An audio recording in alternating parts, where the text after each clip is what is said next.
Ma petite amie a dit, ce n'est pas négociable. Il fait partie de ma vie depuis plus longtemps que toi. Il reste où c'est fini entre nous. Lors de notre dîner de fiançailles, j'ai plié le contrat, j'ai dit, compris, et je suis parti sous le regard de nos deux familles. Mais son ancienne colocataire m'avait déjà tout envoyé. Il y a 3 jours, ma petite amie m'a regardé droit dans les yeux lors de notre dîner de fiançailles et m'a dit que la présence de son ex-petite amie dans sa vie était non négociable, qu'il était là depuis plus longtemps que moi, et que si je n'acceptais pas cela, c'était fini. Elle a fait glisser un contrat relié de manière professionnelle sur la table, sous le regard de nos deux familles. Alors, j'ai appelé mon avocat. J'ai 33 ans. Je travaille comme ingénieur civil ici à Austin. Je fais des projets d'infrastructure depuis environ 8 ans maintenant. Principalement des travaux de pont, de planification routière et, occasionnellement, des systèmes de gestion des eaux pluviales. Je me spécialise dans les infrastructures municipales, ce qui signifie que j'aide la ville à construire des choses qui ne s'effondrent pas. C'est un bon travail, avec un salaire stable, rien de glamour, mais ça paie les factures et même plus. J'ai un bon condo près du centre-ville que j'ai acheté il y a 3 ans, je conduis un pick-up qui est payé, et j'ai mis de l'argent de côté pour une maison. Avant tout cela, je pensais à déménager dans un endroit avec un jardin, peut-être prendre un chien, construire quelque chose de permanent. Je pensais connaître la femme que j'allais épouser. Il s'avère que je ne la connaissais pas du tout. Pas même de loin. Laissez-moi revenir en arrière et vous donner une vue d'ensemble de la façon dont nous en sommes arrivés là, car cela ne s'est pas fait du jour au lendemain.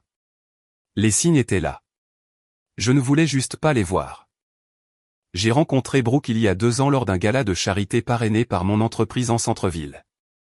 C'était l'un de ces événements où l'on porte des chaussures inconfortables et où l'on fait la conversation avec des gens dont on oubliera le nom le lendemain matin.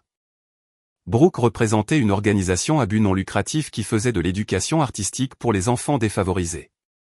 Elle avait un stand avec des œuvres d'art d'étudiants, des photographies d'enfants peignant des fresques, toute la présentation feel good.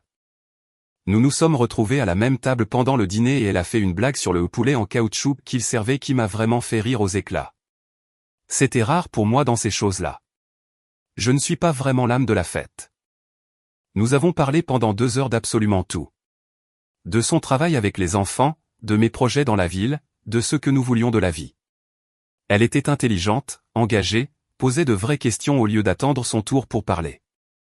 C'est rare de nos jours. Brooke était différente de toutes celles que j'avais fréquentées auparavant. Elle avait cette énergie, cette détermination que je trouvais attrayante. Elle travaillait comme consultante en images de marque pour des entreprises de style de vie, les aidant à développer leur identité visuelle et leur présence sur les réseaux sociaux. Elle avait elle-même un bon nombre de followers sur Instagram, environ 85 000, postant principalement sur le design d'intérieur, la mode et ce qu'elle appelait la vie intentionnelle. Le genre de contenu où tout semble parfaitement organisé et légèrement irréel. Je ne comprenais pas vraiment le monde des influenceurs. Honnêtement, je ne le comprends toujours pas. Mais je respectais qu'elle ait construit quelque chose à partir de rien. Elle a grandi sans beaucoup d'argent dans une petite ville de l'ouest du Texas, le genre d'endroit où les opportunités ne frappent pas à votre porte à moins que vous n'alliez les chercher. Elle a payé ses études, travaillant comme serveuse et faisant de la photographie en freelance à côté. Ce genre de détermination m'attire. Je suis quelqu'un qui apprécie les gens qui travaillent dur et font avancer les choses plutôt que d'attendre que les opportunités leur tombent dessus. Notre premier rendez-vous fut un café dans un endroit près de Lady Bird Lake, à parler pendant 3 heures jusqu'à ce qu'il soit sur le point de fermer et que le barista commence à nous regarder d'un mauvais œil. Puis, le dîner la semaine suivante dans ce petit restaurant mexicain qu'elle adorait dans le sud d'Austin. Un trou dans le mur avec des tacos incroyables et un patio avec des guirlandes lumineuses. Puis, une randonnée à Barton Creek un samedi matin, quand il faisait encore assez frais pour profiter d'être dehors. Avant que je ne m'en rende compte, nous passions tous les week-ends ensemble. Elle s'est intégrée parfaitement à ma vie, et je pensais m'intégrer à la sienne. Elle avait cette façon de vous faire sentir comme la personne la plus intéressante de la pièce. Elle posait des questions sur mon travail. Elle se souvenait de détails que j'avais mentionnés des semaines plus tôt. Elle semblait vraiment curieuse des choses techniques ennuyeuses que je faisais pour vivre. La plupart des femmes avec qui j'avais été auparavant soit s'ennuyaient quand je parlais de calcul de drainage, soit faisaient des blagues sur la peinture qui sèche. Brooke voulait vraiment en entendre parler, ou du moins elle faisait semblant, ce qui, je suppose, revient au même quand on est amoureux. Nous sommes sortis ensemble pendant environ 18 mois avant que je ne la demande en mariage. Ces mois ont été bons. Très bons, en fait. Nous avons voyagé ensemble. Nous avons passé une semaine au Colorado à skier, ce qui était sa première fois sur les pistes. Elle a appris vite, n'est tombée que 2 fois le premier jour avant de prendre le coup de main. Un long week-end à la Nouvelle-Orléans pour son anniversaire, où nous avons mangé trop de beignets et nous sommes promenés dans le quartier français jusqu'à avoir mal aux pieds. Elle est venue à mes dîners de famille à Dallas et s'est parfaitement intégrée à mes parents et à la famille de mon frère. Ma mère l'a tout de suite aimée, a dit qu'elle avait une bonne énergie. Je suis allé à ces événements professionnels et j'ai essayé de comprendre ce qu'était une activation de marque et pourquoi quelqu'un paierait 50 000 $ pour ça. Je ne le comprends toujours pas totalement, mais je me suis montré et j'ai souri. Nous avons constamment parlé de l'avenir, des enfants, de l'endroit où nous vivrions, du type de maison que nous voulions. Elle disait toujours qu'elle voulait de la stabilité, quelqu'un avec qui elle pourrait construire une vie, quelqu'un qui ne flancherait pas quand les choses deviendraient difficiles.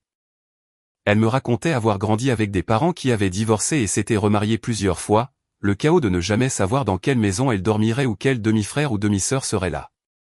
Je lui ai dit que je voulais le contraire de cela. Un seul partenaire, une seule vie, construire quelque chose ensemble qui durerait. Elle a pleuré quand j'ai dit ça. Elle m'a dit que c'était exactement ce qu'elle voulait aussi. Je l'ai cru. Avec le recul, c'était mon erreur. Mais quand quelqu'un vous regarde dans les yeux et vous dit exactement ce que vous voulez entendre, vous voulez le croire. Vous vous convainquez que cette fois est différente, que cette personne est réelle, que la connexion est authentique. Je pensais être cette personne pour elle, le gars stable qui allait lui donner la vie qu'elle n'avait jamais eue en grandissant, la fondation sur laquelle elle pourrait enfin construire. Le havre de paix après toutes ces années chaotiques avec des parents divorcés et des familles à la porte tournante. La demande en mariage en elle-même fut assez simple. Je ne suis pas un homme flamboyant par nature. Nous faisions de la randonnée à Enchanted Rock, ce magnifique parc d'État, à environ 1 heure d'Austin, avec ses immenses dômes de granit rose sur lesquels on peut grimper. Nous sommes arrivés au sommet juste au moment où le soleil se couchait, peignant tout en or et en orange. J'ai sorti la bague que j'avais cachée pendant 3 semaines. Elle a pleuré, a dit oui immédiatement, et nous sommes retournés en ville avec le sentiment que tout se mettait enfin en place. La bague m'a coûté 8 000 $. Il m'a fallu 6 mois pour l'économiser en plus de mes dépenses régulières. Je l'ai choisie moi-même après avoir fait des recherches sur ce qu'elle aimait, ce que son amie disait qu'elle voulait, quel style de bague correspondait à ses autres bijoux. J'ai pensé à chaque détail parce que c'est qui je suis. Quand je m'engage à quelque chose, je m'engage pleinement. Ses parents m'ont aimé dès le début. Du moins, c'est ce que je pensais. Son père, Warren, est un avocat à la retraite qui s'est spécialisé dans le droit de la famille pendant 30 ans. Très raffiné, très professionnel, le genre de gars qui porte des blazers au dîner décontracté et qui a des opinions tranchées sur absolument tout. Il parlait toujours d'approche progressiste des relations modernes, de l'obsolescence des structures de mariage traditionnelles, de la nécessité pour les familles d'évoluer au-delà des modèles nucléaires. Sa mère, Diane, tient un blog de style de vie sur ce qu'elle appelle les « partenariats évolués », avec peut-être 40 000 abonnés qui s'accrochent à chacun de ces mots, écrits sur les structures de relations non traditionnelles et les cadres de communication conscients. C'est le genre de personne qui utilise des mots comme « intentionnel »,« authentique » et « conteneur de croissance » dans chaque phrase, publie des photos de ses routines matinales et de ses journaux de gratitude. Je pensais que leur approche était parfois un peu intense, mais j'ai supposé que c'était juste leur truc.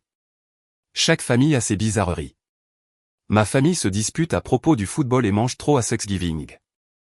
La leur discute de cadres émotionnels et lit des livres de développement personnel ensemble. Des approches différentes, n'est-ce pas? Faux. Tellement faux. Le dîner de fiançailles était l'idée de Warren. Il voulait réunir les 2 familles dans un restaurant chic du centre-ville, le Jeff, pour célébrer et discuter des plans de mariage. Il a dit que ce serait une bonne occasion pour tout le monde de mieux se connaître et de commencer à coordonner les horaires pour le grand jour. J'ai pensé que c'était un beau geste. Ma famille n'est pas très fan des dîners formels, mais j'ai apprécié qu'ils veuillent faire les choses correctement. 12 personnes au total à une longue table dans la salle à manger privée. Mes parents sont venus de Dallas ce matin-là. Mon frère Kevin et sa femme Laura sont venus de chez eux à Round Rock. Les parents de Brooke, sa tante Caroline, sa cousine Megan, toute l'équipe s'est réunie autour d'une table avec des nappes blanches et trop de fourchettes. Tout a bien commencé. Bonne nourriture, conversation agréable. Ma mère et Diane parlaient des lieux et de la question de savoir si les cérémonies en plein air valaient le risque météorologique en été au Texas. Mon père et Warren discutaient de la planification de la retraite et des portefeuilles d'investissement. Brooke montrait des photos de robes à sa cousine sur son téléphone, faisant défiler les options et obtenant des commentaires. Des choses familiales normales. Je me sentais bien, reconnaissant, en fait. J'étais entouré de personnes que j'aimais, célébrant un avenir avec une femme que j'aimais. La vie ne vous donne pas beaucoup de moments comme ça. Puis, à peu près à la moitié du dîner, Brooke met la main dans son sac. Elle en sort une pochette brillante. Reliure professionnelle, couverture gaufrée, le tout. Cela a dû coûter quelques centaines rien que pour l'impression et l'assemblage. Le titre sur le devant se lisait « Accord de famille de Schwab dans une police de caractères élégante ». Je me dis que c'est une sorte de blague. Comme si c'était un cadeau amusant sur nos différentes familles qui se réunissent. Ou peut-être que c'est une sorte de joli document de planification de mariage qu'elle a conçu. Mais tout le monde à table se tait. Pas un silence de confusion, mais un silence d'attente, comme s'il savait ce qui allait arriver. Et Brooke me regarde avec une expression des plus sérieuses.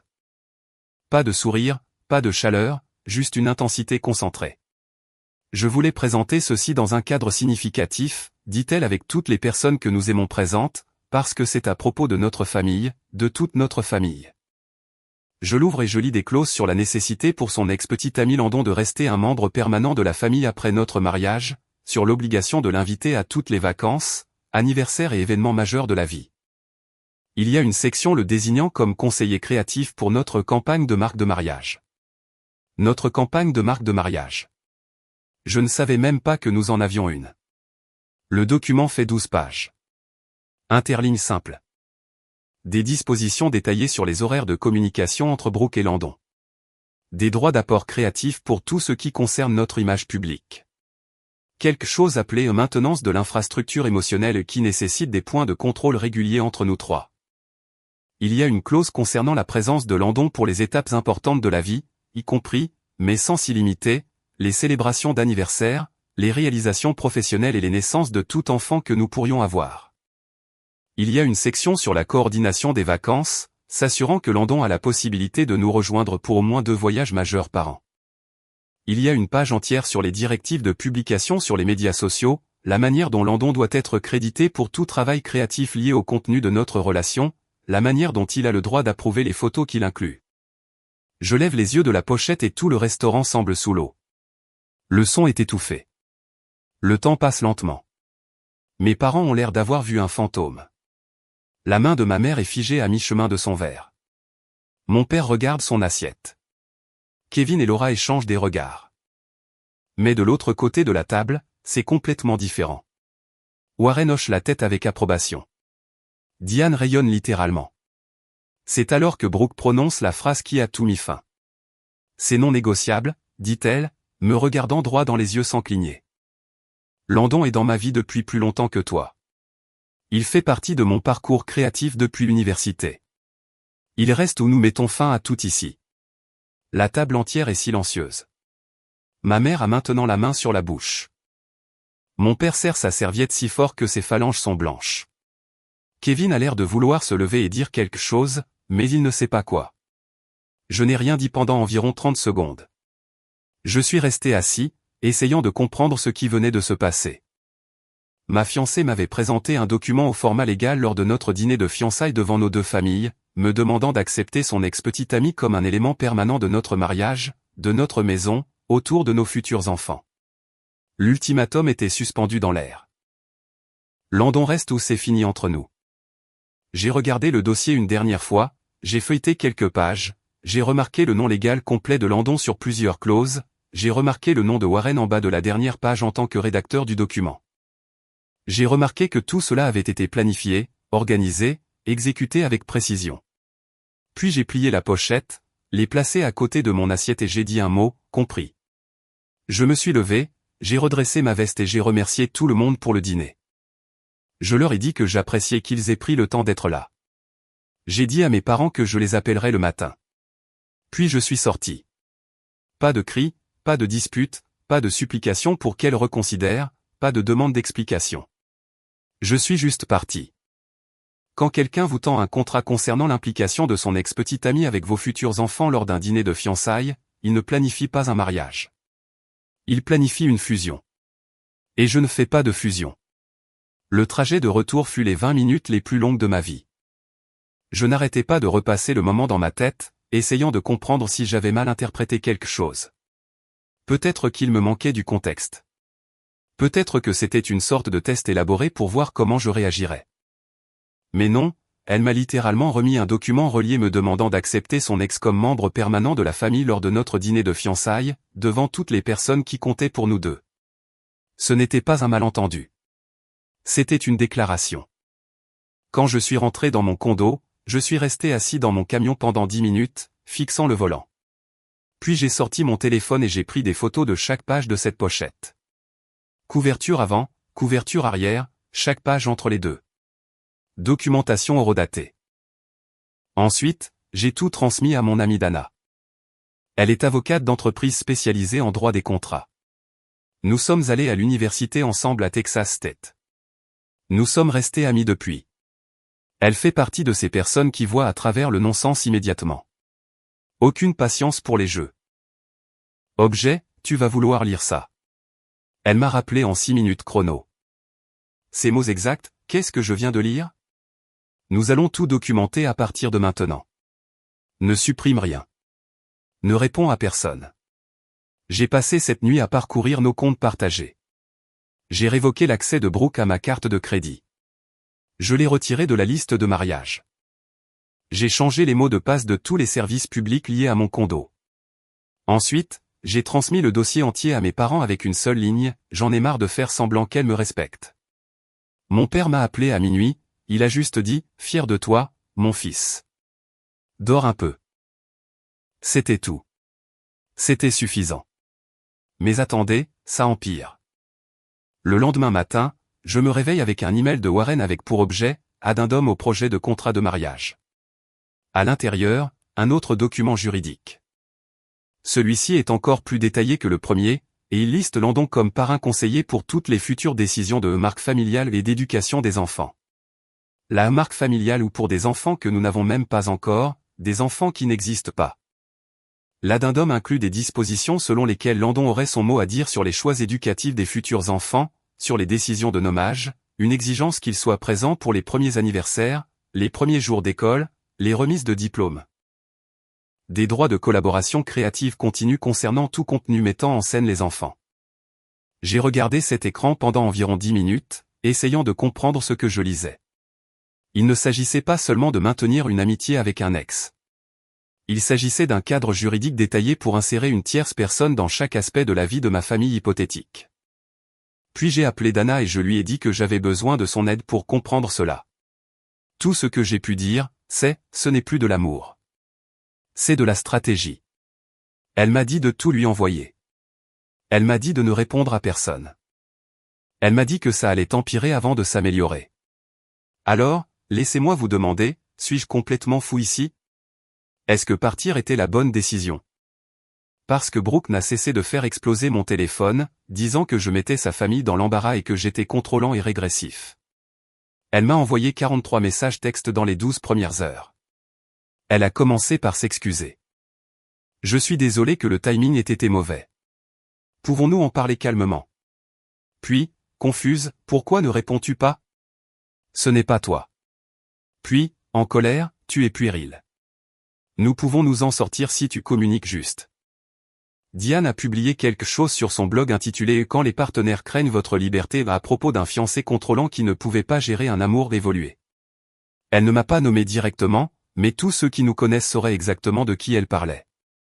Elle a décrit un homme rigide et traditionnel qui s'est enfui lorsqu'on lui a présenté une opportunité de croissance. Plusieurs amis m'ont envoyé des captures d'écran. Warren m'a envoyé un email formel demandant une réunion de réconciliation pour discuter de la façon dont nous pourrions avancer en tant qu'unité familiale. Il a mis en copie Diane et Brooke comme s'il s'agissait d'une négociation commerciale plutôt que de la fin d'une relation. Je n'ai répondu à rien de tout cela parce qu'honnêtement, je ne sais même pas quoi dire. Je n'arrête pas de revenir à ce moment où elle a dit « Landon reste ou c'est fini entre nous ». Qui donne un ultimatum pareil à son partenaire lors d'un dîner de fiançailles devant les deux familles avec un contrat imprimé? Peut-être que je suis démodé, mais je pensais que le mariage signifiait se choisir en premier. Pas signer des documents juridiques pour préserver votre relation avec votre ex-petite amie. Qu'en pensez-vous? Ai-je bien géré cela? Ou ai-je juste gâché ma vie pour rien? Mise à jour 1, très bien, tout le monde. Les choses sont devenues beaucoup plus compliquées depuis mon dernier message. Dana a été incroyable tout au long de cette épreuve. Elle a immédiatement commencé à tout documenter car elle a dit que quelque chose ne collait pas dans toute la situation d'un point de vue légal. Il s'avère que son instinct était juste. Alors, voici ce que nous avons découvert après avoir fouillé dans les documents. Diane, la mère de Brooke, est la seule signataire de tous les contrats de fournisseurs de mariage. Absolument tous. Le lieu dans cet entrepôt reconverti qui coûte 18 000 $ rien que pour la location. Le traiteur spécialisé dans la cuisine de la ferme à la table, le fleuriste, le quatuor à cordes, le concepteur d'éclairage personnalisé, le DJ pour la réception, tout. Valeur totale de tous les contrats, 145 000 $. Rien de tout cela n'était à mon nom. Rien de tout cela ne nécessitait mon approbation. Rien de tout cela n'a même été discuté avec moi, au-delà de Brooke me demandant quelle couleur j'aimais et si je préférais le poulet ou le poisson. Et tenez-vous bien, la société de photographie de Landon a déjà été payée 80 500 $ pour la direction créative de nos visuels de mariage. Notre mariage que nous n'avons même pas encore eu. Son entreprise a facturé des services comprenant le développement de la narration de la marque, la consultation en identité visuelle, la stratégie de positionnement du couple et quelque chose appelé cadre de documentation de l'héritage. Je ne savais même pas ce que la moitié de ces choses signifiaient avant que Dana ne me les explique. Il traitait notre mariage comme un lancement de produit. La bonne nouvelle est que je n'ai aucune responsabilité légale pour tout cela. Chaque contrat renvoie à Diane en tant que partie responsable. Dana a dit que c'était comme s'il planifiait un événement commercial, pas un mariage. La structure était conçue pour me faire sentir obligé et investi sans me rendre légalement responsable. Ensuite, il y a la situation de la carte de crédit. Vous vous souvenez comment j'ai révoqué l'accès de Brooke à ma carte? Eh bien, Dana m'a fait d'abord consulter les relevés complets. 60 200 $ de frais au cours des 4 derniers mois qui violaient notre accord écrit sur les dépenses de mariage. Notre accord était simple. Nous l'avions fait par écrit, nous nous étions en fait envoyé des SMS à ce sujet, il y avait donc des documents. Les dépenses de mariage conjointes devaient être discutées et approuvées par nous deux avant toute dépense de plus de 500 $. Elle avait une carte supplémentaire sur mon compte spécifiquement à cet effet. Au lieu de cela, j'ai trouvé des frais pour des week-ends spa dans des complexes hôteliers luxueux à Sedona et Big Sur. 3 000 $ ici, 4 000 $ là. Des locations de robes de créateurs dans des boutiques à Los Angeles et Dallas. Quelque chose appelé une session studio de moodboard de mariage que Landon a facturé directement à ma carte pour 4 200 $. Elle utilisait mon crédit pour financer sa création de contenu. Les voyages au spa étaient pour des publications Instagram sur des parcours de bien-être pré-mariage. Les locations de robes étaient pour des vidéos d'essayage que ses abonnés adoraient apparemment. La session moodboard était littéralement une séance photo où Landon l'a photographiée entourée d'images d'inspiration pour le mariage. Rien de tout cela n'était pour notre mariage. C'était pour son contenu financé par ma carte de crédit. J'ai contesté toutes les charges auprès de la banque et ils ont bloqué la carte en attendant l'enquête. Brooke n'était pas contente de cela. Ses messages sont passés de l'excuse à la fureur assez rapidement. « Tu es en train de ruiner mon entreprise », a-t-elle écrit à 2 heures du matin. Mes sponsors ont besoin de contenu cohérent. C'est comme ça que je gagne de l'argent. Tu ne comprends pas ça? Je n'ai pas répondu. Mais voici où les choses deviennent vraiment intéressantes. Diane a publié ce billet de blog dont j'ai parlé, celui sur les partenaires qui craignent la liberté. Il parlait clairement de moi, décrivant un homme rigide et traditionnel qui ne pouvait pas gérer l'approche expansive de sa fiancée en matière d'amour et de connexion. Le message parlait de la façon dont certaines personnes sont trop blessées par le conditionnement patriarcal pour embrasser une relation authentique. La section des commentaires était brutale. Des dizaines de ses followers me traitaient de contrôlant, d'insécurisant, d'homme qui a peur des femmes fortes. Une personne a même écrit que j'avais probablement un trouble de la personnalité narcissique et que Brooke avait de la chance de m'avoir échappé. Moi, le gars qui venait d'être piégé avec un contrat concernant son ex lors d'un dîner de fiançailles. Le lendemain, Le service des ressources humaines de mon entreprise a reçu un email anonyme remettant en question ma stabilité émotionnelle. L'email suggérait que je traversais une crise de santé mentale et que je pouvais présenter un risque pour mes collègues. Il recommandait de surveiller mon comportement de près et de se demander si je devrais travailler sur des projets d'infrastructures critiques qui affectent la sécurité publique. Quelqu'un a réellement essayé de saboter ma carrière parce que je ne voulais pas signer leur contrat. Heureusement, mon ami Javier travaille dans notre service informatique. Il dirige la cybersécurité et faisait partie de l'équipe qui a enquêté sur la plainte anonyme. Il m'a transmis une copie de l'email et m'a dit que les RH prenaient cela au sérieux en raison de l'angle de la sécurité. Plus important encore, il a retracé l'adresse IP jusqu'au bureau à domicile de Diane. Elle a littéralement essayé de mettre fin à ma carrière parce que je n'acceptais pas l'ex-petite amie de sa fille dans mon mariage. J'ai immédiatement tout soumis au RH, le document d'ultimatum, l'addendum de contrat de mariage, des captures d'écran du billet de blog, la chronologie complète. Ils ont enquêté pendant 3 jours, m'ont interrogé une fois, ont examiné tous les documents et ont finalement rejeté la plainte comme étant clairement malveillante. Mon superviseur m'a pris à part après la résolution et m'a dit de prendre le temps dont j'avais besoin. Il a dit que la plainte anonyme était manifestement destinée à causer du tort et n'affecterait pas ma position. Les bonnes personnes vous soutiennent quand ça compte. Puis quelque chose d'inattendu est arrivé. Une femme nommée Kelsey m'a contacté en privé via Instagram. Elle était la colocataire de Brooke à l'université à l'UT Austin. Elle fait encore parfois du stylisme pour Brooke. Elle était au dîner de fiançailles, en fait, assise à l'autre bout de la table, l'air mal à l'aise tout le temps. Je l'avais remarqué, mais je n'y avais pas trop pensé. Kelsey m'a envoyé un message qui disait juste « J'ai besoin de vous montrer quelque chose. Pouvons-nous nous rencontrer quelque part en privé ?» Nous nous sommes rencontrés dans un café de l'autre côté de la ville. Elle était nerveuse. Elle n'arrêtait pas de regarder par-dessus son épaule comme si elle s'attendait à ce que quelqu'un entre et la prenne en flagrant délit. Puis elle m'a tendu son téléphone. Des captures d'écran de messages textes entre Brooke, Diane et Landon de la semaine précédant notre dîner. 4. Il prévoyait littéralement de mettre en scène cette conversation d'ultimatum. Tout était répété. Ils ont discuté de la manière de la formuler, des mots à utiliser, de la façon de positionner le dossier pour un impact maximal, du moment où le faire glisser sur la table, des expressions à avoir sur leur visage.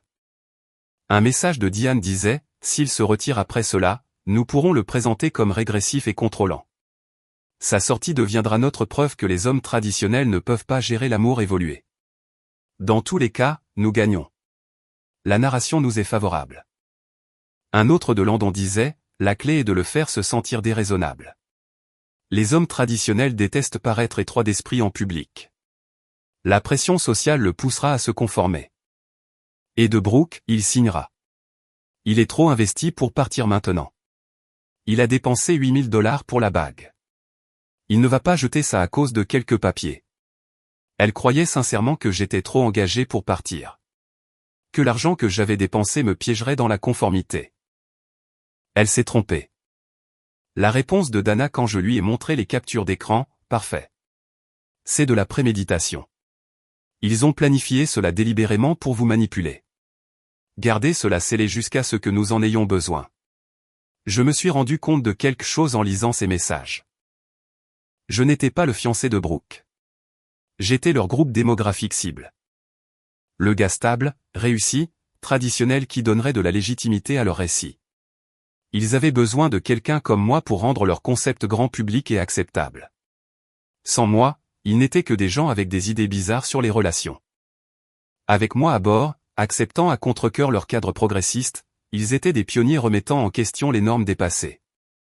Le développement le plus récent est que Diane me menace de poursuite pour détresse émotionnelle suite à ma sortie publique du restaurant. Dana a juste ri quand je lui ai dit. Ces mots exacts, quel essai. Elle a déjà rendu votre défense étanche avec ce billet de blog et la tentative de sabotage des RH. Mes parents ont été incroyables tout au long de cette épreuve. Mon père m'a juste dit, mon fils, tu as échappé à une balle. Ne regarde pas en arrière. Ma mère n'arrête pas de me demander si je mange assez. Soutien familial normal. Je vous tiendrai au courant. Apparemment, ce n'est pas encore fini. Mise à jour 2, je n'arrive pas à croire que je suis de nouveau ici, mais cette situation ne cesse de s'aggraver d'une manière que je n'aurais jamais pu prédire. Merci à tous ceux qui ont suivi et offert leur soutien. Warren a organisé ce qu'il a appelé une réunion de famille neutre dans un centre communautaire du centre-ville. Les deux familles y ont assisté. Dana est venue en tant que ma défenseur, car le côté de Brooke fonctionnait clairement comme une unité. Je pensais que ce serait le moment où nous allions trouver une séparation pacifique et passer à autre chose. Je me suis tellement trompé. La réunion a commencé assez civilement. Tout le monde était assis de part et d'autre d'une longue table de conférence, du café et de l'eau sur la table.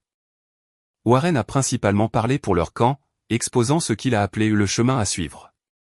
Il parlait de cette voie d'avocat mesurée, comme s'il s'adressait à un juge plutôt qu'au père de l'homme que sa fille venait de piéger.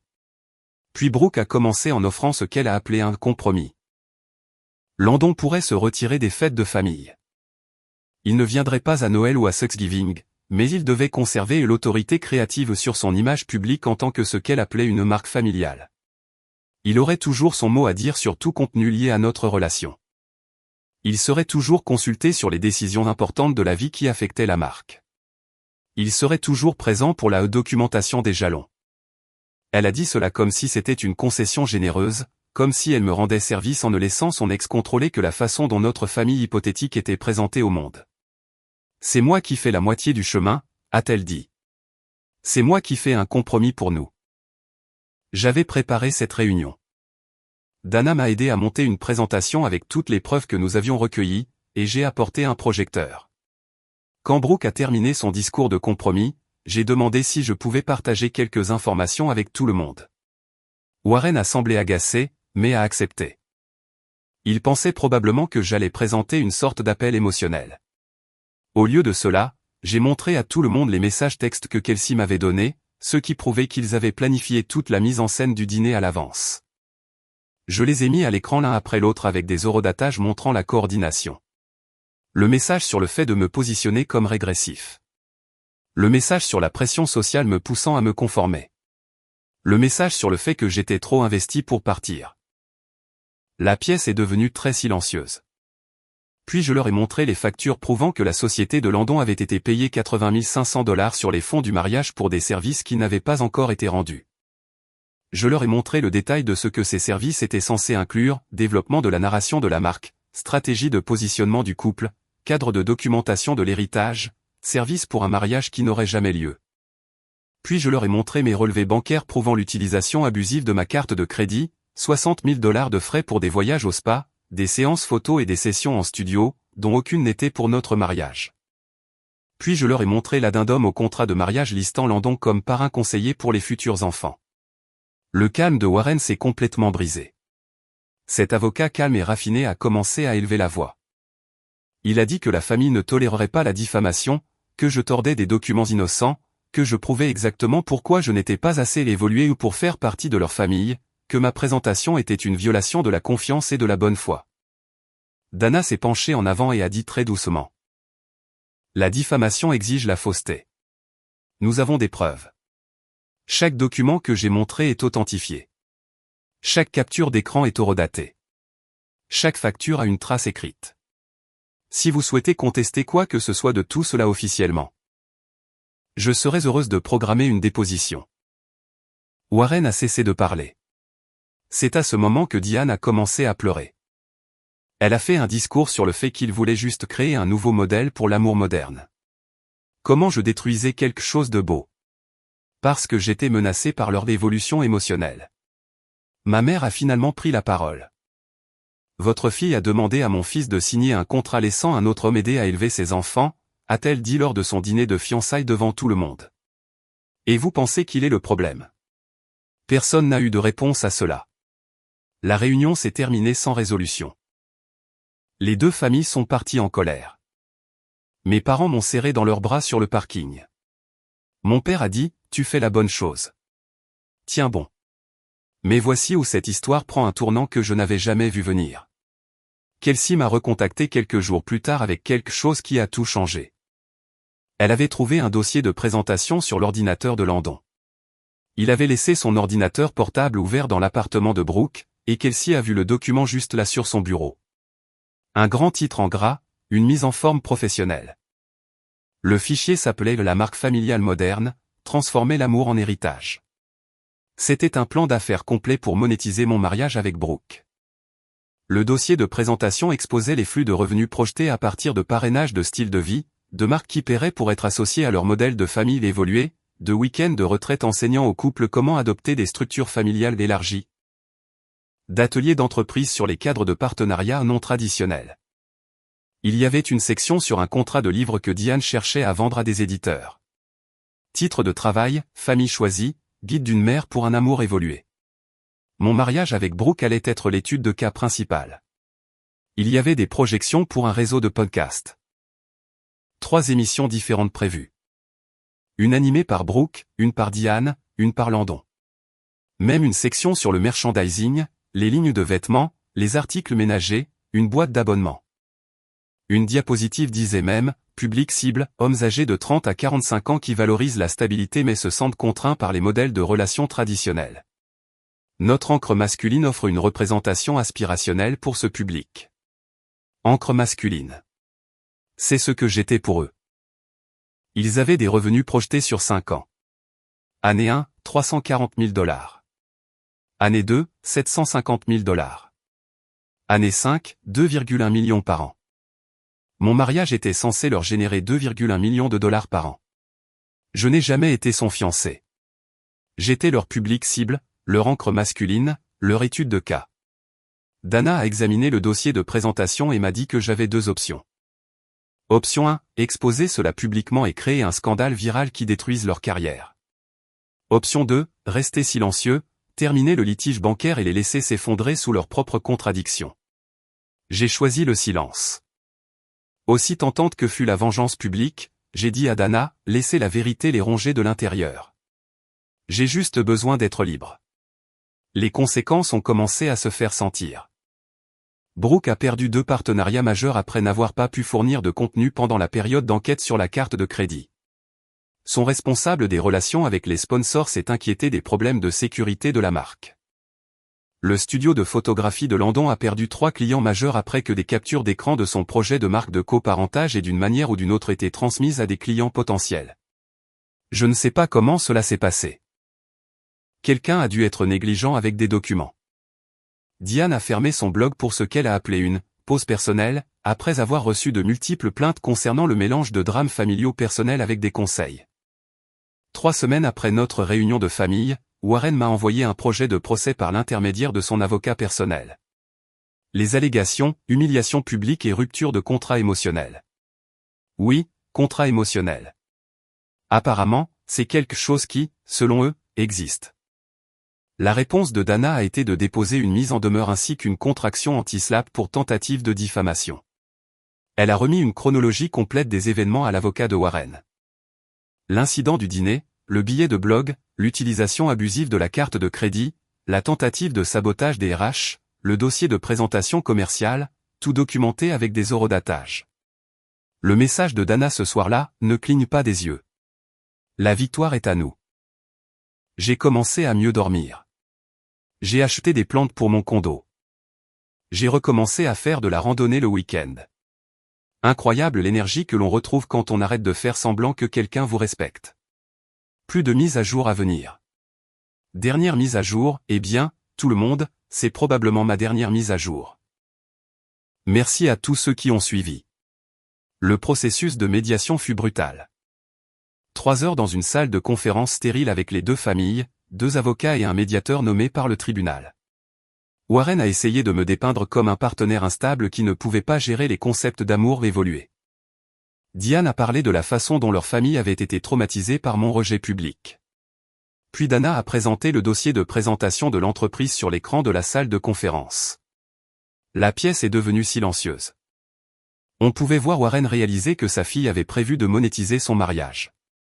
Son visage a traversé environ 6 émotions différentes en 30 secondes. Confusion, reconnaissance, colère, honte, calcul, défaite. Diane a arrêté de parler d'évolution émotionnelle et a commencé à parler de malentendus.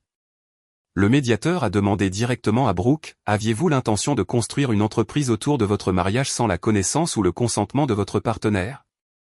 Elle n'a pas répondu, a juste regardé Landon comme si elle s'attendait à ce qu'il la sauve. Il est resté assis, regardant ses mains. Pas un mot. Ma mère, qui était restée silencieuse pendant toute la médiation, a finalement pris la parole. Vous, les gens, vous avez l'intention de transformer le mariage de mon fils en une affaire de marque, dit-elle, sa voix calme et froide. Et vous avez l'audace de revendiquer une détresse émotionnelle. Le médiateur a appelé une pause de 15 minutes après cela. L'accord a pris 2 semaines à être finalisé. J'ai accepté de retirer ma plainte concernant ma carte de crédit pour 2 frais litigieux d'une valeur d'environ 2400 $.